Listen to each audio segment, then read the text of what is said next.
Okay, good morning and welcome to class edition.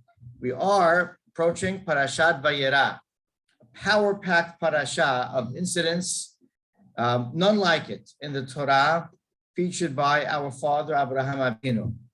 And there are some that you can even in the eyes of the outside world, the Gentile nations, those who studied the Bible, the prayer of Abraham, bold prayer to save the people of Sodom and Amorah, subsequent destruction. Of course, the end of the parasha, Akedat Yitzhak. But you have a story that is not as focused upon.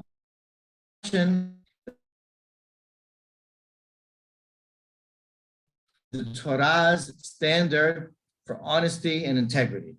Seems like a general question, but it is addressed by Abraham Avinu in our parasha. So, nestled in between and amongst nine stories, where on one hand, you have the story of the angels, and you have Sodom and Amorah, you have the quarrel between Lot and Abraham's shepherds, you have the birth of Yitzhak Avinu, and on the other hand, you have Akedat Yitzhak.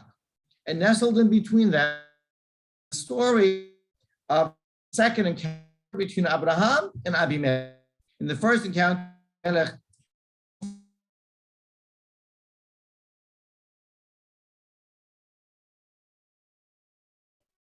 they left friends, seemingly.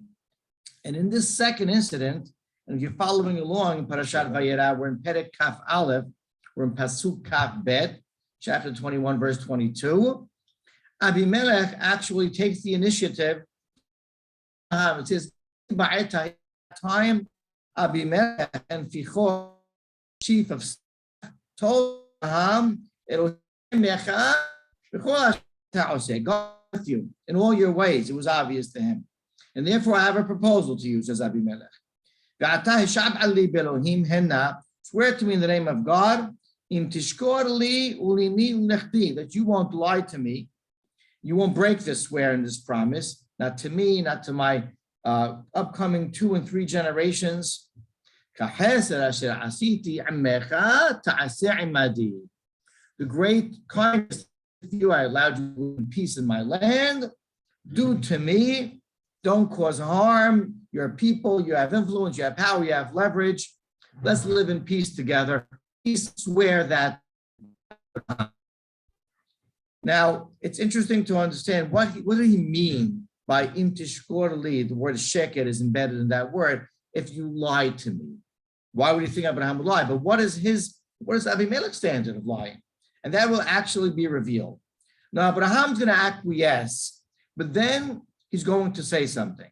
So first, let's just read that 4-word pasuk. Vayomer Abraham anuchi eshabeach. I will, and I'm going to swear. Understand and know.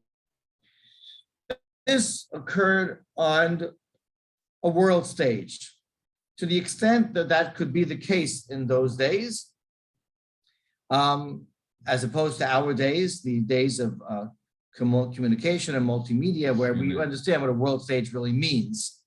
But in Abraham Avinu's time, this was subsequent. Last parasha was victorious, and afterwards he was greeted by world leaders. And of course, he, for that reason, publicized the name of God as well. And Abraham Avinu became, you can say, to that point, as much as a man can be internationally well known, he was. And he was dealing with a king. The king approached him. And Abraham Avinu had his own, obviously, huge estate with many students, perhaps in the thousands. So this was very public, this presentation and this scene. And world Jewish leaders, many times, of course, in history, have faced such public scenes, how they reacted and what impression they left on the world in terms of the Jewish people in the name of God. First and disparate, and the same story with the Menachem Begin, the late prime minister, very righteous man, and he was asked to appear after the signing of the peace treaty between Israel and Egypt and the Camp David Accords in 1979. He was asked to appear on 60 Minutes, and he was asked to give a 2-hour interview. And Menachem Begin responded that through his, office, that I wasn't aware 60 Minutes, 2-hour interviews. They're 18 minutes. We just filter them. The 2-hour interviews that we filter to 18-minute presentations. So Menachem Begin responded, I'll give an 18-minute interview. You won't filter my words. My words and my presentation are critical and precious, and the honesty, integrity that I demonstrate with them can't be adjusted and altered in any way, shape, or form. So to Abraham Abinu. So here is Abraham Abinu saying that Anochi Eshabeah, that I promise that I'm going to swear and enter into this treaty that you're suggesting. But first, let me say something to you. Pasuk Kaf He. V'hochiach Abraham et Abimelech al odot be'er hamayim asher gazelu abdei Abimelech. Abraham Abinu rebuked the king in public, in front of everyone, prior to embarking upon this treaty, because of the wells of water which the servants, which the workers, the officers, the government, employees of Abimelech stole. So we weren't told of this story prior, but apparently this happened. Let's read Abimelech's response, and then let's reflect. I'm innocent. I have no idea who did this. Unbeknownst to me, you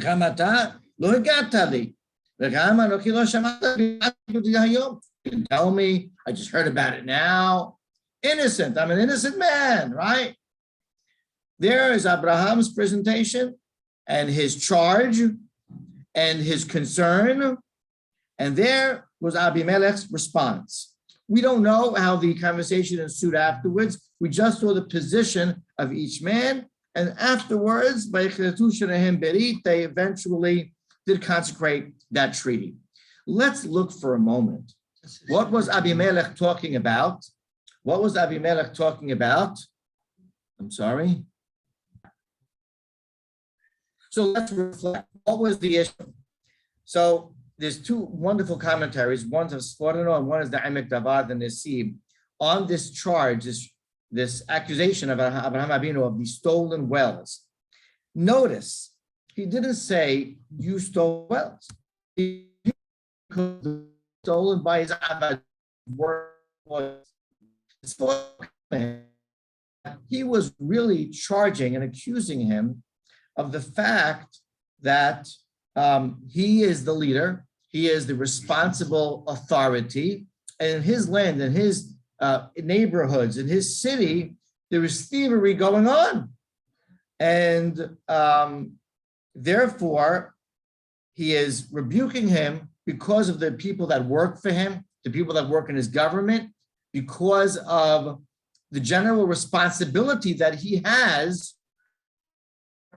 the kingdom that he that he didn't directly accuse him of a physical, personal act in which Abimelech engaged. Let's trust him on that.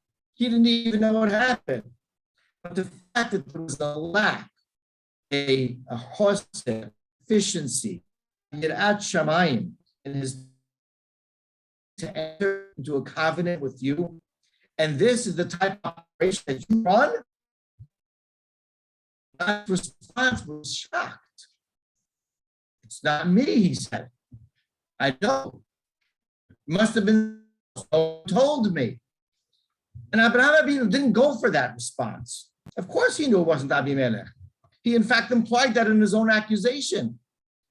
And here was the fundamental difference, mahloket you can say, difference of positioning between Abimelech, maybe representing, he was a kind and righteous Gentile leader, you can say, relatively speaking, so maybe representing the Gentile versus Abimelech, his flawed perception of what honesty is the opposite of sheket.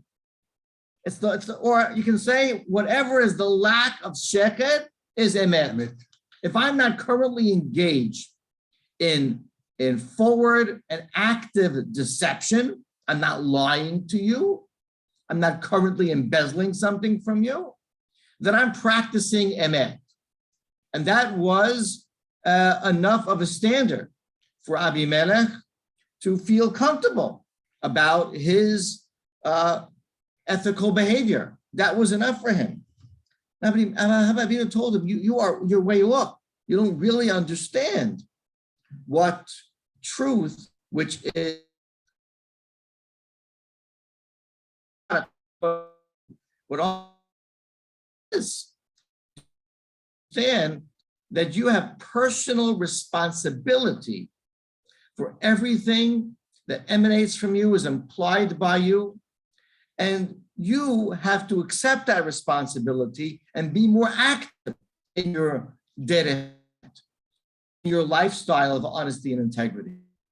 You have to demonstrate accountability, and sometimes that means taking initiative.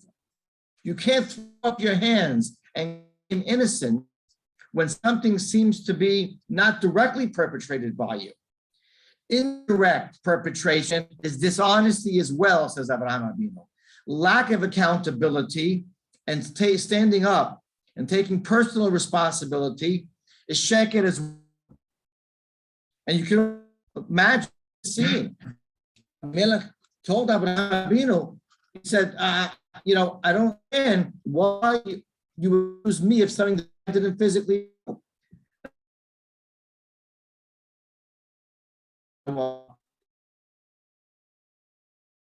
Oh, you are. I'm an innocent man. No, you're not. And this was possibly what thousands of people had witnessed to in terms of the exchange and the argument and the philosophical positioning between the godly standard of honesty and integrity and what the other perspective was. And Abraham had such powerful ethical values that it trickled down to children and grandchildren. And we can only look further down to his great-grandson, Yosef HaSadiq, when he was in that home of Potiphar, and he had advances from the wife of Potiphar, and he refused, and he refrained, and he demonstrated his power and his ability of self-control and discipline. And then it says in the Pasuk that there was a day that came. It says that a day came and he was once again faced with the advancing of the wife of Potiphar. And Yosef ensued with the following speech. And he said to her, listen, my employer has left me completely responsible. There was no one greater, no one more authoritative, no one more responsible in this estate than myself. And you are his wife. Now, before I explain what that line means, you should know that the Gemara spoke about in Masechet Sotah this incident. And that when it said, when he came at home that day, his work, and one opinion of the Gemara said that day he was giving in. That day he was giving in. And then something overcame him, and he recited this speech to the wife of Potiphar, and he said, I can't do it. And I say almost 35 years ago, I was in the class of Rabbi Aharon Khan, he should live long and be well. Amen. And he said that the Hakamim tell us in the Gemara, what stopped him? What held him back? He saw Duyukno, he saw the image of Yaakov Abinu. And you notice that he didn't, in the speech to the wife of Potiphar, he didn't say that I'm from the children, I'm from the descendant of Abraham, Isaac, Yaakov. We don't believe in adultery. It's sinful, it's haram, it's not nice. He gave this entire speech of responsibility and integrity that he has to an employer and about loyalty.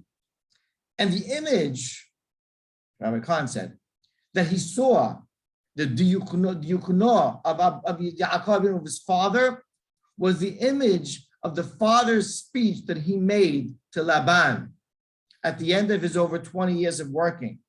And he told him, I'm working here for 20 years. I could have embezzled everything. No one knew what I was doing. And I didn't take a penny.